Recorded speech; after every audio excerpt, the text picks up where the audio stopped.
এই মুহূর্তে দেখতে পাচ্ছেন সিলেট নগরীর বন্দর বাজারে অভিযান চলছেন এবং তার মধ্যে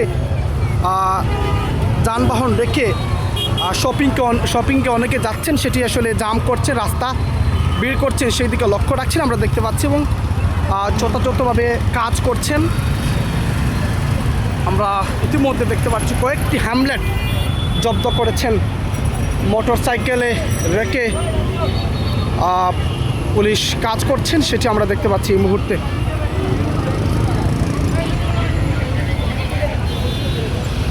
কোনো ধরনের কোনো সমস্যা সৃষ্টি না হয়, কোনো বিঘ্ন না ঘটে সেই বিষয়ে লক্ষ্য রাখছেন।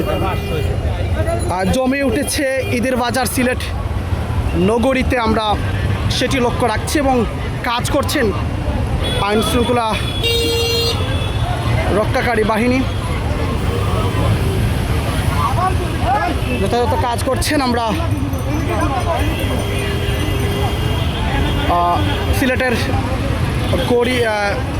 বন্দর বাজারে হাসান মার্কেটের সামনে আপনারা দেখতে পাচ্ছেন এবং সেটি করছেন এবং কোনো ধরনের জাম, কোনো ধরনের বিশৃঙ্খলা সৃষ্টি না হয় সেই বিষয়ে কঠোর নজরদারি রাখছেন আইন শৃঙ্খলা রক্ষাকারী বাহিনী। আমরা ইতিমধ্যে দেখতে পাচ্ছেন রাস্তায় জ্যাম লেগে গেছে, গাড়ি যানবাহন, অতিরিক্ত যানবাহনের কারণে আসলে নির্দিষ্ট জায়গায় যানবাহন না রেখে অন্যত্র জায়গায় যানবাহন রাখছেন, সেই সুবাদে নগরীতে এক ধরনের জ্যাম লেগে গেছে, সেই বিষয়টি লক্ষ্য রাখছেন আইন শৃঙ্খলা রক্ষাকারী বাহিনী।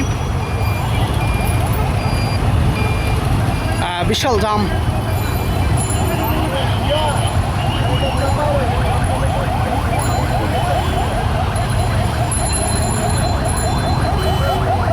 আমরা বাংলাদেশ পুলিশ একেবারে কাজ করছেন। ঈদের বাজারে জমে উঠেছে ঈদের বাজার,